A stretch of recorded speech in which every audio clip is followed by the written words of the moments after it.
it really just opened my eyes. And once that happened, I couldn't really go back. And now I just feel, like I said earlier, it's really overwhelming to look at all the awful things that are going on in our country, in our world, the injustice that we face. But it does make me feel very satisfied and fulfilled to know that I spend my time just trying to listen and be a part of building my community up. And that's important to me, and I really enjoy that work.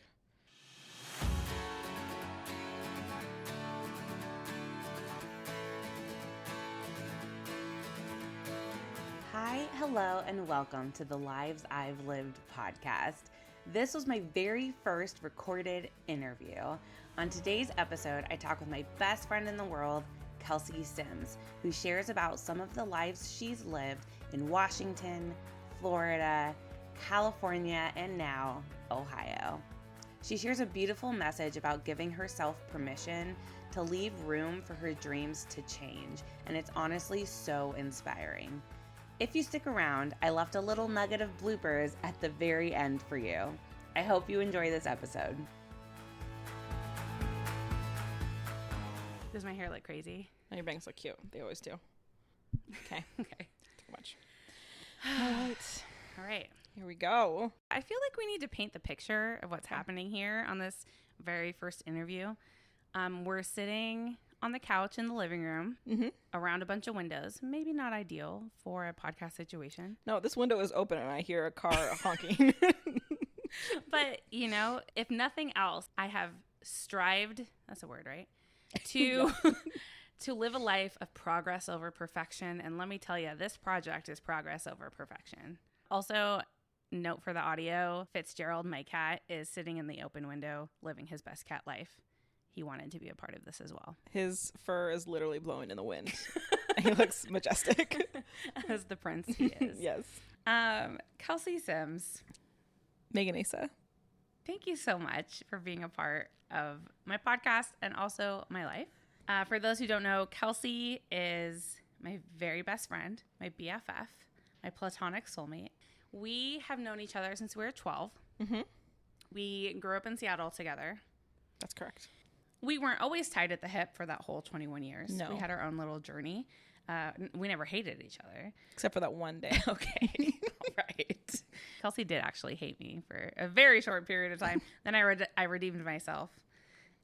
You know, some people just make mistakes in life. Mm-hmm. But we learn. But that was early on, and then I won you over. And then we're best friends for the rest of our lives. You can drink.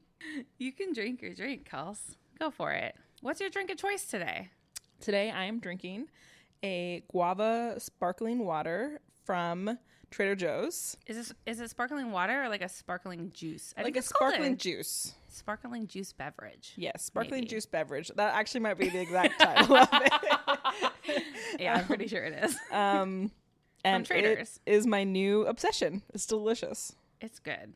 All right. So, Kels, you're just the greatest. I love you so much. And I'm so grateful again that you would take this time. You've just been so gracious as I've been kind of fumbling my way through this idea and this desire to connect with my friends, to hear really cool stories from them. Because honestly, I've been so blessed to know amazing people who've done just really cool things, I think, in their lives. And also kind of talk about this shared experience of kind of growing into adulthood and thinking that life was going to be more linear, and it's not. Mm-hmm. And I think it's just an interesting thing to talk about with friends and others, because I think a lot of people can kind of relate to that. Mm-hmm. So, Kels, give us a snapshot of what your life looks like today. I would say right now my life looks very busy, balancing graduate school and a full-time job at the YMCA, and also trying to maintain a romantic relationship. So I would say my life right now looks chaotic. Looks a little hectic. Mm-hmm. And also squeezing in time to hang out with your best friend in the world. Also squeezing in time.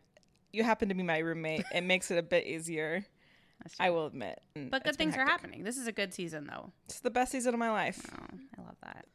So how many lives do you feel like you've lived? It's a really hard question, I feel like, to answer. Whether I call them seasons or lives, I think I would say 5 if I had to put a number on it. of times that really do feel like a lifetime ago or another version of myself. I shared in the last episode that I moved across the country to Orlando, Florida for school. And you also moved across the country at the same time I did. With you, yes. I know why I showed up to school in Florida. I shared a little bit about that, but like, why did you go? How did you decide, hey, I'm also going to like pluck myself out of this life that I have in this city that I grew up in my entire life and go with my friend Megan over to Florida? At the time, I was volunteering at a local community theater. I wasn't in school because I was a full-time caretaker for my grandma at that time. And I had taken some time off of community college to do that. But I knew I wanted to get my degree. And I talked to you at a wedding, and you mentioned you were doing this thing. And I just went home, and I started looking up that college. I started thinking about what I wanted to do. And I just was looking for something new, something different. And you mentioned you were working in community theater, which is cool. And honestly, at the time, because we were kind of passing ships in the night for a few years before we lived together, I didn't even realize you were like so involved in community theater, but you were like stage managing and doing all this theater stuff. Mostly, I mean, stage managing a few shows, stage handing, whatever, behind the scenes stuff for our local community theater. And I loved it. So yeah, while you went to Florida to study event production, I went to do film production. What was that time like for you? It was a lot of fun. Just being with a group of people who are so passionate about making things for other people to experience, telling stories, trying to find ways of telling the same story that we've all heard, but finding new creative ways to like make that interesting or relatable, and having to get creative with the gear we use. It was just a really exciting place to be. What is one of like your favorite memories from your time in Florida? I know it's going to be hard because Florida sucks. But. Florida itself was a bummer, but I was hot and sweaty for years. Me too, girl. But one of my favorite memories actually was near the end, we would have like our final projects. For a different class that was not my own, my friend Saviel, he wanted me to work on his film, and it was night shoots out in like the jungles of Florida. And so I remember it was hot and it was sweaty, and we were there every morning until like 5 a.m. But this is one of your favorite memories? Yeah, I know. I'm getting there. It was like this moment where there's so much camaraderie on set, and we're all just excited film students, and we're making this horror movie that he wrote and is directing. And I don't know, there's just something very thrilling about us all being dirty and sweaty and just trying to make this film happen. And we're just students, and we're dumb, and we're making not that great of a student project horror movie. Yeah. But it was so much fun. And I just remember the last day of shooting, it's 5 or 6 in the morning. We're leaving set. And I can see like the sun rising over our back lot and on my campus. We had like this little fake film back lot. And I just remember like the sun rising and just feeling like so happy and excited and exhausted and just like to be a part of this project that we did. And I just remember being like, I love what I'm doing. And I really enjoyed. That was one of my favorite memories. And it was beautiful. And I just felt like a real film student being grimy coming off of a night shoot. And it just was very invigorating. Like it must have felt like you must have felt a sense of satisfaction. Like I just busted my ass for this thing, but like this is like this cool thing that we're doing. Yeah. Like it's worth it, right? It was so much fun. Yeah, it was really fun. It was crazy hard. And there's fighting and there's drama on set and people are having little meltdowns, but we're all like getting through this together. It's some sort of like traumatic event that we can all share and then talk about and go out for drinks later and talk about every single thing that happened. And there's such a growth when you go through the pit with someone else in whatever way that is. There is an intimacy that grows there, whether you stay close with them later in your life or not. It's like you don't forget those moments when you were like dragged through the mud with someone else and you guys lived through it together. It just brings you closer. And just witnessing these ridiculous things or being a part of this crazy thing and just knowing that no one else can share that memory. Like it's just something we have in common. I have a lot of memories similar to that, but that was probably stood out to me as being one of my favorites. I love that. So after school, you left me. I did. You abandoned me in Florida. As soon as I graduated, I got the hell out of Florida, like that weekend. Yeah. You went back home to Seattle for a little bit. Got to see your family. Yeah, went to Italy. Don't forget about that. Okay. Tell me about that. I never told you about Italy. No, tell me. Okay. But here's the thing. In all seriousness, you freaking went to Italy by yourself in your 20s. Doing the damn thing, you know? I mean, that's amazing. Thank you. After I graduated, I treated myself, and I didn't want to try. I've been wanting to go to Italy for so long, and we always, like, friends always talk about wanting to go together, but life happens. And I was like, I have this time. People are flaky. And I was like, you know what? I have this time after I graduate college, before I get a real job. Like, I can take a couple weeks off and travel. So I did that, and it was wonderful. And I love to tell everyone all about it. It was a long time ago now, so it's time for me to go on another adventure. How long were you there? I was only in Italy for a little over 2 weeks. Oh, only there for only 2 weeks. For like 2 weeks. No big deal. And then tell me what happened from there. Did you get the itch of like, okay, I have my degree. You just had this great experience. What got you to your next step? So I went home after I graduated. I was tired. I remember feeling tired. And I really only was home for about 6 months, less than 6 months. A lot of stuff happened in those 6 months. And I had all these friends who'd moved to LA right after they graduated. They didn't go home like me. They all went and got tiny apartments where they all were together and just like trying to survive out there. What was the reason you went home to Seattle first? Was it just because you missed your family? Is it because like you didn't really have anything waiting for you in LA yet? Yeah, I didn't have anything. Everyone else went with nothing going on. They just went on a wing and a prayer. But I was listening to my friends who were down in LA, and they made the struggle sound so exciting and inviting, and there was something about the hustle, and I just was like, I want to try that. That sounds exciting and fun, and kind of reminds me of being back in school. Yeah. So I was like, yeah, all right. I stayed on my friend Danny's couch for 3 months.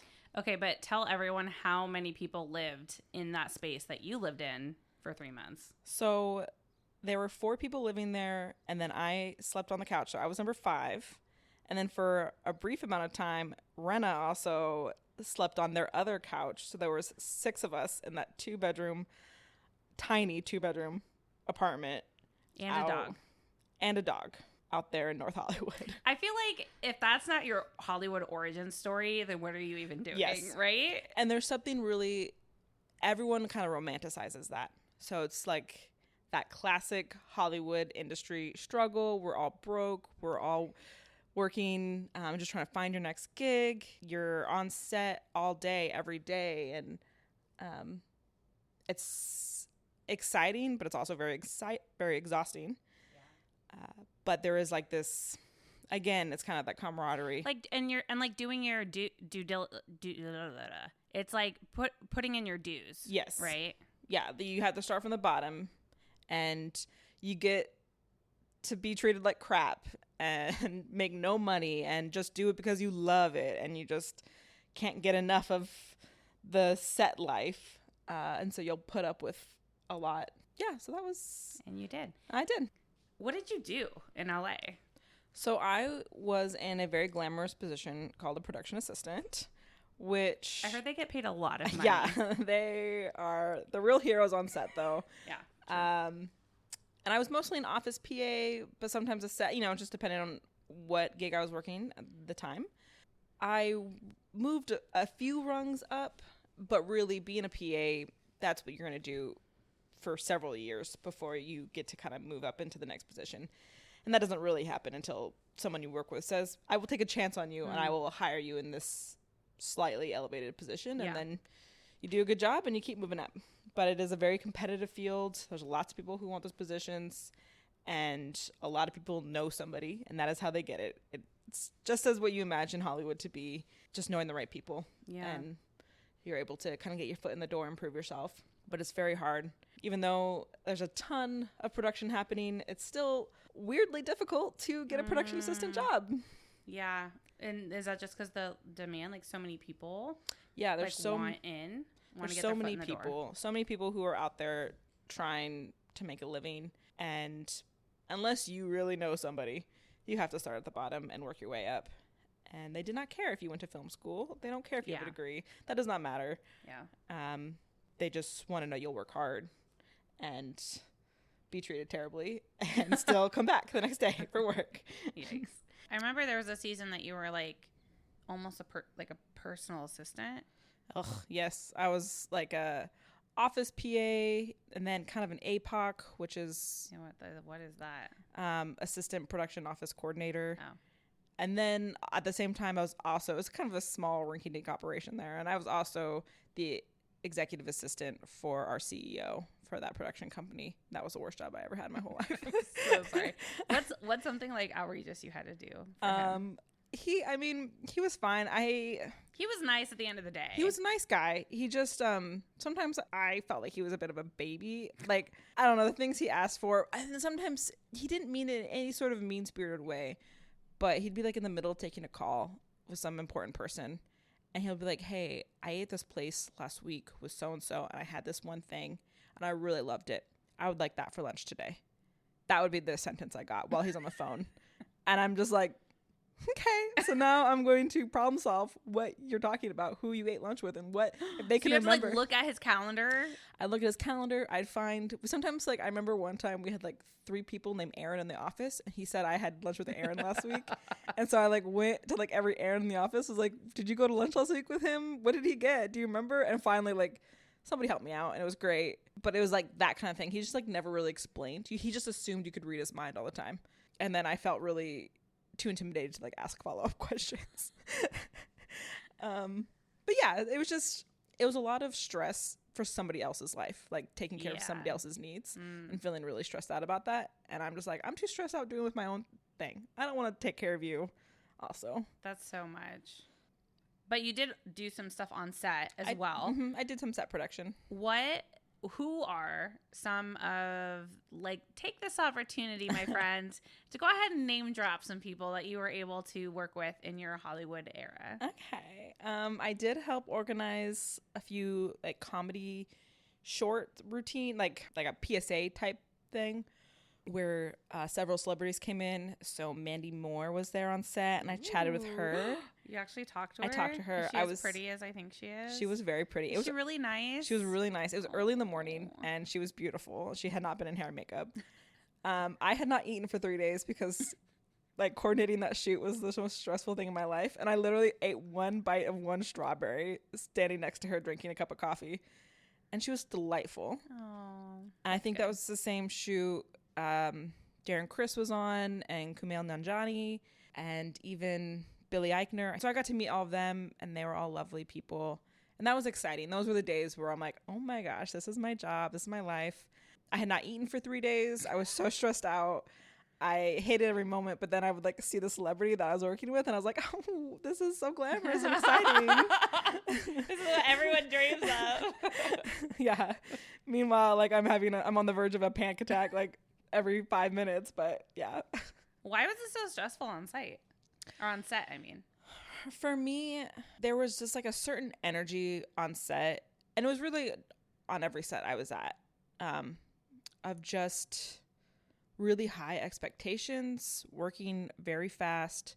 Also, nobody seemed to have any scruples about yelling at you if you did something wrong. Very little grace. And it heightened everything. The tensions are always high on set. Which means that when things go amazing or something happens, it's just like everyone can celebrate and great. But then if it's not going wonderful, or if one mistake happens, everyone just like so tense that they just snap and they yell, and there's a lot of, I don't know, anxiety on set. At least that's how I felt. What was one of your like proudest or most memorable Hollywood moments? I would have to say probably one of those shoots I just told you about, where it was like a quick 2-day shoot, but they usually had a few really big names coming in to do some sort of PSA. And I was really unbelievably stressed out because I was in a slightly higher position. I had a little bit more responsibility. I was overseeing some PAs. I was overseeing a lot of the paperwork. Anyways, I was just a little bit more in charge than usual. And that was really, really hard. I barely slept or ate or did anything for all the days leading up to that shoot. But I was really proud of myself because I'd pushed myself more than I had been doing in the past. Somebody liked my work enough to hire me for a slightly higher position. Thought I would do a good job. I was really obsessed with Kumail Nanjiani. So that was a really high point in my career. Yeah. Of meeting him. And like Billy Eichner, Billy on the Street, I love him. So I think that was probably one of my proudest moments because it was so hard and so scary and so stressful. But like I got through it. And I also got to hire a few of my PA friends to like work on that gig. Oh, cool. Which was great because there's so many people who are out there helping you get work. So when you can pay it forward to somebody else, yeah, that felt really exciting that like I could help one of my friends by like paying them for a few days work. Yeah. And like that was a highlight for me for sure. That's really cool. So you're doing your thing, schmoozing with celebrities like me anymore. Absolutely. And then you worked on the set of Vanderpump Rules. I love that you bring this up every time. I bring this up every time because when Kelsey worked on the set of Vanderpump Rules, I had never heard of the show, didn't know who these people were, and like honestly couldn't care less. Like she told me she was on a reality show. I'm like, that's cool. Asked her a bunch of questions from like a logistics perspective because I'm nerdy like that. Didn't really care. I mean, I was happy for her, but like I didn't really care about the show. Mm-hmm. But then last year, 2023, Scandival. Yeah. If you don't know, look it up. I'm shocked if you haven't heard Scandival. And I deep dove into Vanderpump. Like, well, and by deep dove, I mean I just watched the most recent season. But, but like, I was like here for it. Like, give me the tea, And then I was like, wait a second. Kelsey worked on this show.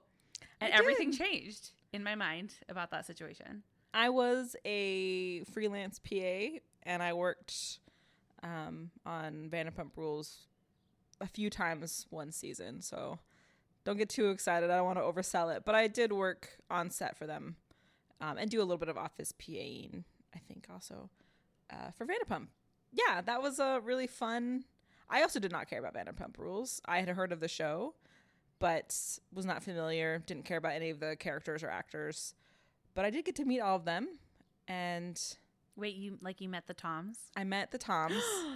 I don't know if I realized that. I even hugged one of the Toms. Which one? Not the bad one. Oh, good. Well, he's Schwartz? Schwartz. Yeah. I mean, he's still kind of like... Yeah, I know. Well, none of them are great. But no one's hands are clean, my friends. But he is the better of the two. He was really sweet. And at the end of the day, a few of the cast members were like hanging out behind the restaurant. And he was back there. I can't remember what we were doing, but I was also back there. And we were saying goodbye. And he gave me a hug. And he was so nice. And thanked me for all my hard work that day. And yeah, I was like, thanks. There is something, I mean, being on film sets, there's a very clear divide between talent and crew. And we are to respect that. But there is something, and you know this too from being in your own set, in your own production. There's like a camaraderie of being on set, working super hard together. Everyone's exhausted. Everyone's pushing through. And so my favorite were those sets where that line was a little more blurred and we could all just celebrate the fact that we like got through that day. And didn't matter if you were cast or crew. It was just like, that was a hard day and we survived. Like, let's grab a drink, Yeah. And I love those kinds of days. That's really cool. So I was there. We're doing a big Pride Festival parade episode. So it was just really hectic and chaotic. And part of my job was just to like chase down drunk people and get them to sign releases if a camera had been anywhere near them. In WeHo, West Hollywood. Do people really call it that though? I think they do, but WeHo? But like ironically, who's gonna maybe say that out loud. And it was a long day. I was exhausted. It was hot. There's just a ton of drunk people everywhere. And I just looked around and I just thought, this cannot be the rest of my life. Like, what am I really doing? What do I want to be doing? Like, what is important to me? I just like all of these really big questions kind of emerged from me just standing in the middle of West Hollywood out front of the restaurant and being like, what am I even doing with my life right now? Do I even enjoy what I'm doing? And it just sparked all of those questions inside of me. Yeah. Which ultimately was that I was not enjoying myself as much. And this is not what I wanted to be doing for the rest of my life. So that kind of started pushing me in a new direction and kind of forcing me to reevaluate my priorities in my life and what I wanted my life to look like. And now having to like maybe take some steps to change some things. Yeah. And so one big step that you took was actually choosing to leave California. Yes, I did. I don't know if I had to leave California, but I realized that the only reason I was down there was for Hollywood, was for the industry. And if I wasn't going to be there working in that industry anymore, I didn't think it was a place I wanted to live much longer, honestly. Unless you were very rich, I don't think LA is that much fun. Yeah. Unless you have a lot of money. And I just missed the green Northwest. I missed mountains. I missed actually living close to the ocean, not an hour and a half away from it. Yeah, I just missed home. Yeah. So I feel like it's important to point out here, because I don't know if she'll say this about herself, so I always like to bring it up, that Hollywood is a dog-eat-dog world, and it's hard, and you're living paycheck to paycheck often until you make your big break. People don't make it. People get burnt out. People can't find the gigs. They don't make the connections, and people don't make it in that industry sometimes. A lot of times. And I think it's very important to your story that the people know that you chose to leave, that you were actually making great connections. You mentioned earlier you had your friend who hired you to do to manage other PAs. You started having more responsibilities, more roles, and people enjoyed working with you because you did a good job. Yeah. Thank you for bringing that up. I left. This is the soul searching I had to do. Why was I leaving? Was I leaving because I couldn't cut it, or was it something I no longer enjoyed doing and realized I didn't want to do? Being a PA is really hard work, and anyone will tell you that, especially set PA, is really long hours. It's really physical. You're the bottom of the chain, and then you have to do that job for several years before you'll really get to start moving up. And that's what I was doing. I was basically a PA most of the time, maybe a slightly higher position. And I was going to have to do that for a couple more years before I would get the opportunity to really solidify myself in the next position. But when I would look forward into what those positions were, I realized that I don't want to work my way up this chain. There's nothing I'm working for. I don't want to be an executive producer. I don't want to be these top dog positions where it's worth it to be a grunt for a few years and to work your way up and know that hey, you're working towards this dream. And I just realized that my dream was not to be any of those positions, and I just didn't want to waste my time anymore doing this really hard job when it wasn't what I wanted. But it is scary and it's hard because, like you said, people flame out all the time in Hollywood. And I just remember being I really don't want to be here, but I don't want people to think I couldn't hack it. I just didn't want to hack it anymore. Yeah. And once I gave myself permission to just do what I wanted to do, I was okay, just do it. Just move, go back, do what you want to do, and not worry about how people are going to look at that or how they're going to perceive that. Yeah. Just do what's right for me. I just think that's so amazing because I think that's such a scary thing to do. To be honest with yourself when you've put in time and money and, you skipped out on things, you missed things that were happening in Seattle while you were in school, and you made this life decision, you followed your passions, and through that, which is all good, you realized, oh, well, this isn't really what I thought. And it's not for me, and you allowed yourself to be okay with that. And to me, that's one of the bravest things that someone can do. Thank you. You make the decision. This isn't for you. This isn't the path you want to continue down. And what do you do? What are you going to do with your life? I moved back home at the very end of 2019. I moved back in with my sister, and then I started looking for work, and then COVID happened. Classic COVID. And then, as we all remember, COVID was very turbulent in bringing a lot of social issues to light. Yeah. And just watching all these scary, horrible things happening on TV just from my home and feeling really powerless and really upset, but like had nowhere to channel this frustration and this anger at this really broken system. But like, what can I do to possibly change things? Yeah. And rather than just saying how mad I was, like, what am I doing? Am I doing anything to make my community any better or to help the people who are my neighbors? I applied where my mom used to work, which was Catholic Community Services. And they just are a nonprofit social agency. And so I applied there and I started working at a homeless shelter in Seattle. And so this was something I thought, well, I can maybe start helping the people that I live close to in my community. And that was the entry point for me into social community work. Yeah, that's amazing. That's something about you and your family, that your mom specifically, that has always been so inspiring to me. I feel like I'm someone who thinks about how that's a good thing to do, but I'll admit I'm not the first person to put action to that. And you guys not only put action to it, but you're consistent. You show up for your community in really beautiful ways, and I'm really inspired by that. Yeah, I was very inspired by my mom. My mom takes that idea of like helping your community very literal, your neighbors, people in your life. She's very boots on the ground.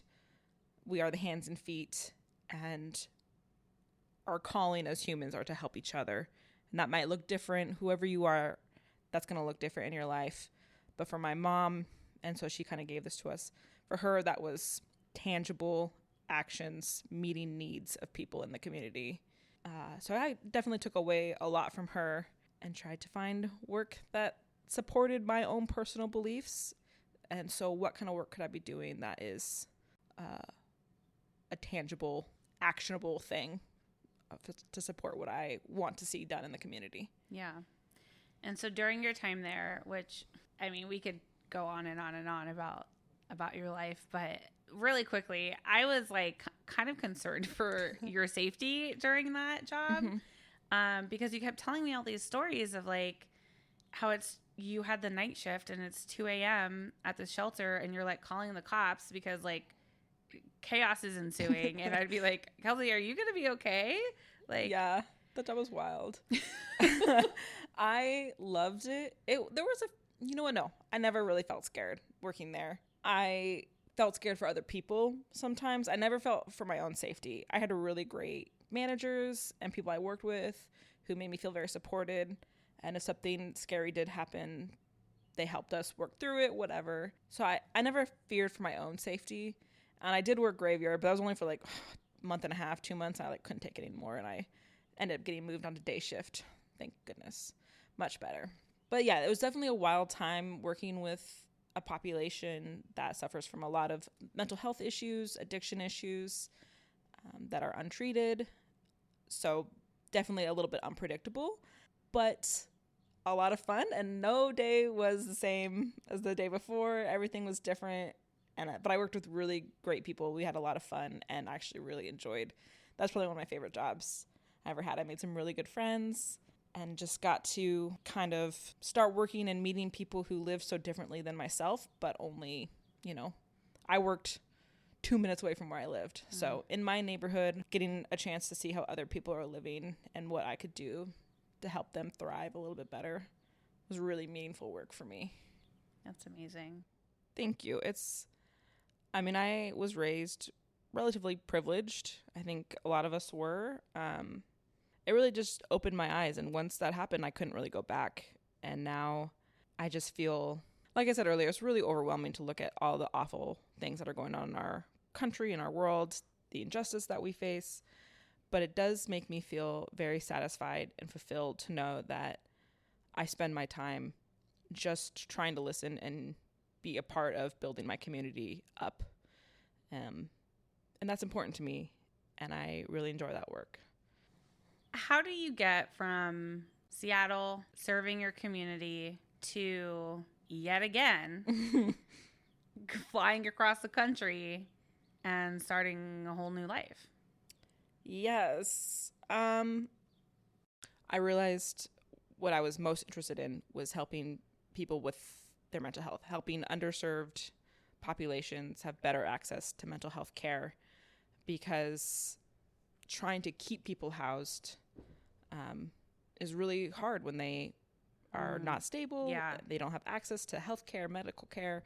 So I was like, oh, I'm going to become a counselor. So I started doing that online while working full time and living with my sister. I feel like you brushed past that, but that's kind of a big deal. Like you, like you worked in these communities, working specifically in communities of people who don't have housing or are low income, and you're providing a roof over their head, because housing is a human right. Yes, housing is a human right. Amen, sister friend. And then because of that work, you're like, oh, I'm going to dedicate years of schooling and finances to get my master's in clinical mental health counseling. Clinical mental health counseling. That's like kind of a big deal. Thank you. Like a lot of other people during the pandemic, I thought I could get my master's online. What else am I doing? Yeah, what else am I doing? I was at home all the time. It was fine. I also tried to learn Latin, you know, the things we do during the pandemic. You learned Latin? I tried to learn Latin. That's a very important keyword there. So yes, I went to school. I was in school, working for Catholic Community Services still, living with my sister, and honestly having a nice time. Like, there was nothing wrong. I just felt like I was ready to move on a little bit. And I just felt like excited for a change and for a new chapter. And my best friend lived in Columbus, Ohio. Yes, she does. I had visited you the year before. I tried so hard to curate that weekend to everything you could possibly like with the pipe dream. Like, I never thought in a million years you actually would move over here. But I was like, maybe if I show her some really fun things. It was springtime. The flowers were out. Maybe like a little seed can be planted. It was honestly a dream trip. I came out. Your apartment was adorable. We went to this really great bookstore, had really great coffee, walked around German Village. And I was like, this is Columbus, Ohio? It's fantastic. And like, well, it kind of is fantastic. Corn statues. Yeah, I mean, that's honestly, if you're in Columbus and you haven't seen the corn, like, what are you even doing? Cornhenge? Yeah. You have to go. You have to go. So it's in Dublin. I had kind of dreamed up this world in which maybe Megan and I could live in the same city again. It had been years since we had been roommates at this point. You're my absolute best friend. We still talked every day when I was in Washington and you're in Ohio. And I just thought, what a dream if I could live next to Megan, with Megan, whatever, in the same world as Megan again, in a slightly cheaper cost of living state. And I just felt really excited to like try something new. And I'd never lived in the Midwest before. So I just decided to get a job and move across the country. Sure did. Started a really amazing job at the YMCA.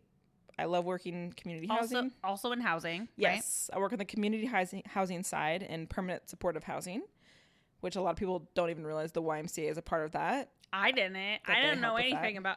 When I think of YMCA, I think of the gyms. Yep. And I think that like they're probably doing other things like in the big umbrella scope of like they support the community. We donate money to the community and do things. Yeah, but like I basically knew nothing. And they are like, YMCA, you guys, is showing up. They do a lot in terms of helping unhoused in shelters, doing community housing programs. I love it. It's been going pretty well for you, hasn't it?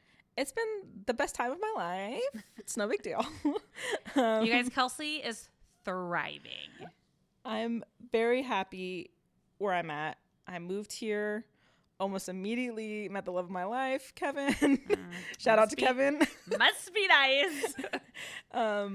We love Kevin. Shout out to Kevin. Yeah, I live with my best friend. I have a wonderful job. I'm almost done with school. I'm about to start my internships. Yes. Life just really hit my stride after I moved to Ohio. Who would have thought? I did not realize that all my dreams would come true in Columbus, Ohio. I don't think any of us saw that. I definitely didn't see that for myself. I mean, not all of my dreams have come true, but... Hey, but this is where the land where dreams come true, so... Yeah, honestly, Columbus has been really good to me. And now it's been really good to you. Yeah, it has. I've just been extremely happy this last year and a half since I moved here, and just really excited for all the things on the horizon, graduating, finally becoming a licensed professional counselor, hopefully next year. Because I love you so much, I'm just like, how lucky are people going to be to have you as their therapist? Oof. We'll see. It's going to be so good. They're going to be great.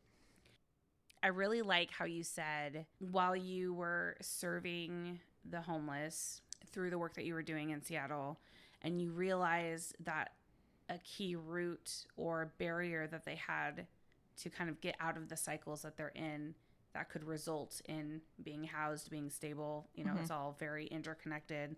It's not obviously a black and white situation. The key to that is mental health, and you want to be a part of that. And I think that that's so incredible because in my own life, I've struggled a lot in my mental health, specifically with depression, but also some anxiety as well. And I remember a few times in my life where I had to go through some frustrating hoops to try to get the help that I needed. And I remember being flabbergasted, being like, I have money, I have a stable job, I have friends who care about me, who could help me. I was functioning, but I was going through it. And I was so flabbergasted at some of the hoops I had to jump through to get help. And I just remember thinking, how do people do it who are feeling worse than me? How do people do it who don't have a stable job, who don't have support in their life, who have addictions and are like, how do they deal with these hoops? I just remember being a little overwhelmed at the thought that I already was frustrated because of my situation, and I couldn't even imagine how much harder it could potentially be for people in essentially underserved communities, or people who just, the world's not designed for them. No. There's a lot of aspects of our society that the marginalized, they do not fit in, and they are not meant, they're purposely shut out of our society. And if you can't contribute the way that you're expected to, then you are discarded and are no longer relevant to society, even though you are a human being. Yeah. And it's really upsetting and hard for people who lack those resources to get the help that they need. And I would like to be a part of community mental health. It is very imperfect and it's a very broken system, but I would like to be a part of helping people go to people and help them get the support that they need. Oh, I'm just so proud of you. And it's just been so cool to see, this journey of you trying to figure it out. If you kind of look at the span of the last 5 to 7 years, you've done quite a few different things. Yes, I have always shifted. I think something I like about myself is that my dreams change pretty often. I don't mind pivoting when I realize that I'm not as interested or passionate about something. And I thought that was a failing for a long time. I thought it meant that I just give up easily. But now I don't see it that way. I do really love what I'm doing. I don't see myself shifting. I feel like I found my passion. But I found a career where there's a lot of different ways to do what I want to do. There's a lot of work out there in the community that I could be doing, and I can change jobs, stay in my industry, but change positions. But I don't mind feeling like I'm moving on from one endeavor, one dream I had, something that I was pursuing. If it's not working for me anymore and I'm not desiring that, I really don't feel bad shifting my focus and my priorities.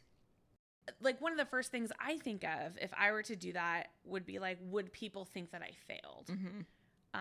And at the end of the day, does it matter? No. But is that a real thought and fear and potential insecurity? Yeah. Of course. Yeah. And I just think it's so amazing. And I think it was truly really brave of you to go, I'm going to be honest with myself. I'm going to look at this where I'm at. this season, this line of work, this atmosphere isn't serving me. Hollywood, of course, is what I'm referencing. And so I'm going to pick up and I'm going to walk towards, maybe I don't know exactly what it is, but I'm going to walk towards what feels right in my heart, which is serving my community, serving people better than I can in this space. Yeah. It's a really hard thing to do, and it still feels hard.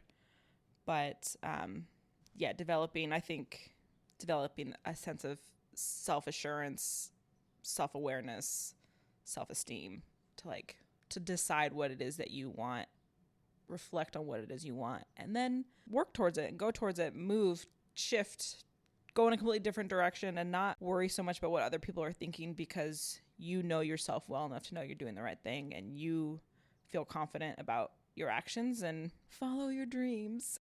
If anything comes to mind, can you share what it was like to go through that process of being honest with yourself and then watching yourself take those steps to this different path? I think it took a lot of internal reflection, and just being self-aware. I remember taking a values survey and just trying to honestly try and picture what I wanted my life to look like, what is important to me, what will make me happy, and trying to then move in that direction. And that I know is not very concrete, but it does mean having some self-esteem, in the sense of confidence in that I know myself better than anyone else does, and to take a look at things that make me feel interested and excited, and for me to build the life the way I want it to look, and what's most important to me. And that does take a lot of reflection and honesty, a lot of honesty with yourself. And then it's scary, but now that you've got that picture, what else is there to do but take steps in that direction? Yeah. If you were to go back to one of your past lives, you can pick whichever one you want, and say something to that Kelsey, what would it be? If I could go back and say something to a past Kelsey, I think I would say something to my youngest self, to my childhood Kelsey, childhood adolescence. And I would probably want to tell her then that she has a lot to offer the people in her life and in her community, and that she's capable of doing really amazing and incredible things, and not just watching from the sidelines, but she herself can contribute to making other people's lives better and happier, and that she's worth a lot. And I think I grew up so much in my life thinking that I could never really make a difference or help people, or that what could I really be doing? Not a lot of self-worth, I'll be honest. I didn't feel a lot of that. So I think I would want to go back and tell her she is worth a lot and can make a difference in people's lives. That's so beautiful. Thank you. Oh, that's so beautiful. And Kelsey, obviously I'm your biggest fan, but you do. I mean, you do. You literally, you're impacting. I know from the stories that you share and the things that you do, not only in work, but in life, and the people that you encounter, you absolutely make a difference, and you absolutely are changing things for people. Thank you. And I would want to encourage everyone that, yes, I work boots on the ground in the community doing housing and things like that. But something I'm learning as I get older and realizing more, we are all capable of doing that in somebody's life. And I might do it in this way, but we all have the opportunity to impact other people positively if we can take the time to kind of get outside of ourselves. And that's a really exciting thing to think about. And it doesn't mean you have to quit your job and start working in a shelter. That's one way that I chose to make an impact. But every day in our lives, in our jobs, in our homes, we get the opportunity to help somebody and make an impact in their life. Kelsey, thank you so much for spending the afternoon with me and sharing about the lives that you've lived. Thank you. It's been an honest and genuine honor being here and on your podcast. Thank you, Megan. Love you. Love you. Don't spill your tea. Not till we start recording. That was the best joke I've ever made in my life. Well, you're really funny. So you and I both grew up in Seattle. Mm-hmm. Washington. Seattle, Washington. As opposed to all the other Seattles out there. I mean, some people might not be good at geography. And I remember just doing really ridiculous things when we would shoot shorts, short films, that is. Like just being ridiculous, tying a hot dog around my stomach to make it look like a bomb. It was really, it's just like dynamite. I did not know that story. Like we were robbing a bank. Fitzgerald, we're trying to record a podcast right now. Quite on set. Yes, as we're Kelsey rolling. used to say. Yeah. Okay, so I'm in LA. Well, Is that what you're gonna ask me? so Danny. I'll let you ask me. Film production. Yeah, you did. Like big time movie making film. Movie making time with a bunch of other pretentious film students whom I you loved. were never pretentious. Well, that wedding was a shit show. That marriage was a shit show. We're gonna cut that. Yeah, you can cut that out. That should be an end. It's just like the mic leaving and you go, I don't know how to end it.